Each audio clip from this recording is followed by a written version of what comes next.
Bueno, pues vamos a ir ahora con otro epígrafe del tema que hace referencia a los cuerpos o fuerzas elásticas.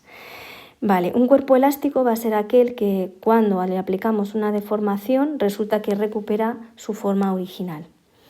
Normalmente vamos a trabajar con fuerzas elásticas aplicadas a muelles, porque es el cuerpo el material que normalmente suele recuperar en un principio su forma original, a no ser, evidentemente, que lo estiremos tanto que lo que hagamos sea superar su límite de elasticidad y ya evidentemente se quede deformado. Vale. Las fuerzas elásticas se estudian con lo que conocemos la ley de Hooke, que es la que tenéis aquí. ¿Vale? La ley de Hooke me dice que la deformación, que va a ser incremento de X, que sufre un muelle, es proporcional a la fuerza deformadora F. Las fuerzas deformadoras normalmente suelen ser pesos. ¿Vale?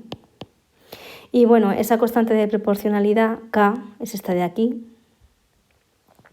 y se suele denominar constante elástica del muelle y depende solo y exclusivamente del material y de las condiciones que tenga ese material, ¿vale?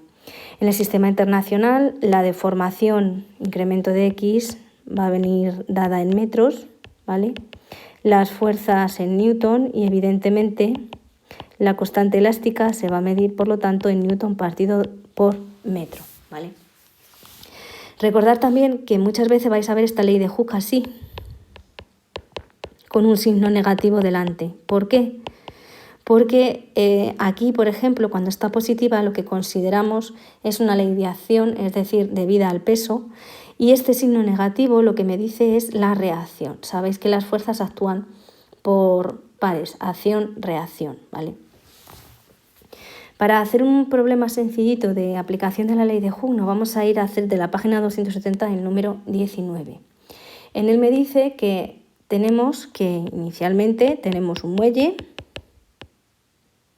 sin nada y resulta que cuando a ese muelle le colgamos un objeto de 1,5 kilos, pues resulta que la longitud del muelle, lo que me dice así tal cual, aumenta en 1 centímetro. ¿Vale? Me piden cuál es la constante elástica del muelle y en el apartado B me preguntan cuál es la masa de otro objeto B si cuando lo cuelgo el alargamiento es de 3 centímetros. ¿Vale? Pues esto es el problema.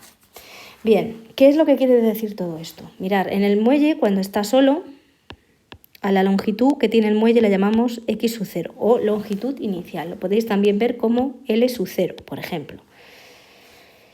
Cuando colgamos un objeto, ese muelle adquiere una longitud final XF o bien LF. Ya os digo que dependerá del libro de texto. De tal manera que nosotros la deformación, que la vamos a estudiar como incremento de X, la deformación que sufre ese muelle será siempre una diferencia de posiciones, en este caso XF menos X0. Y este es el dato que me da el problema, que es 1 centímetro. ¿Qué es lo que ocurre? Que en el sistema internacional, pues lo que vamos a hacer es los centímetros, bueno, en el sistema internacional los centímetros como que no, ¿vale? Y lo que hacemos es pasarlo a metros. Si queréis lo podemos poner así o como queráis. Aquí menos. Vale, una vez que tenemos todas las unidades en el sistema internacional, también evidentemente tendremos que poner pues, las fuerzas que están actuando. ¿Quién va a ser la fuerza deformadora? Pues este peso que tenemos aquí. La fuerza deformadora va a ser en este caso el peso M por G. ¿Vale? La fuerza de recuperación del muelle sería una fuerza igual a la fuerza que está actuando pero hacia arriba, es decir, es una fuerza que iría aquí, de ahí que sea el signo negativo, ¿vale?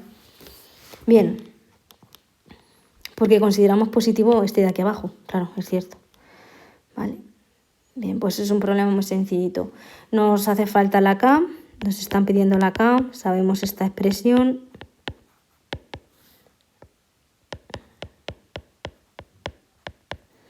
No he puesto vectores, pero bueno, que lo que tenéis que ver es que F y el incremento de la deformación llevan la misma dirección, ¿vale? Hacia abajo.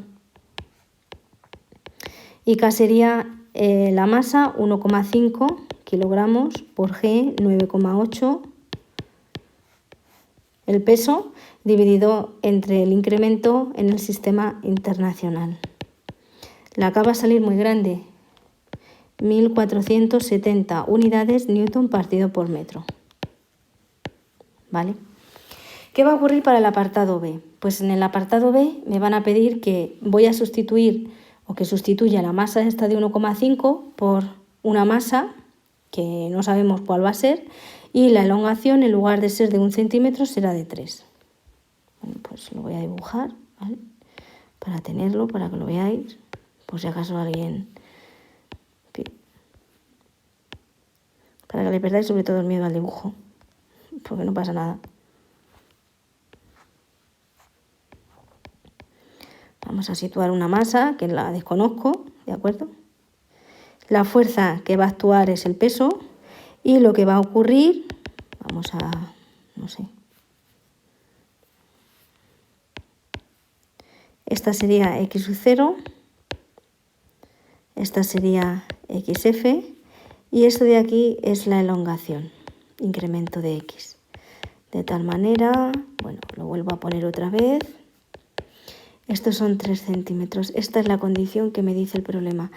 Como el muelle no ha cambiado, es el mismo muelle, la constante se puede utilizar, ¿vale?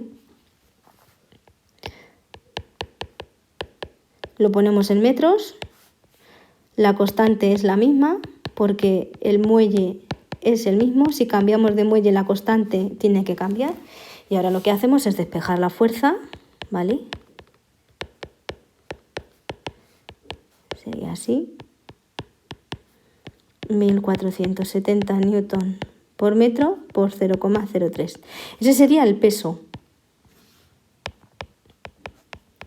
Me piden la masa, claro está. Pues nada, el dato anterior dividido entre G. La masa B, esta que estoy poniendo,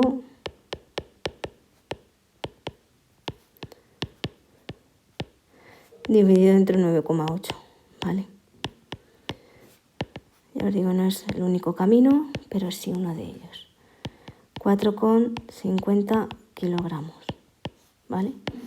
Bueno, pues este es un ejemplo sencillito de cómo aplicar la ley de Hooke.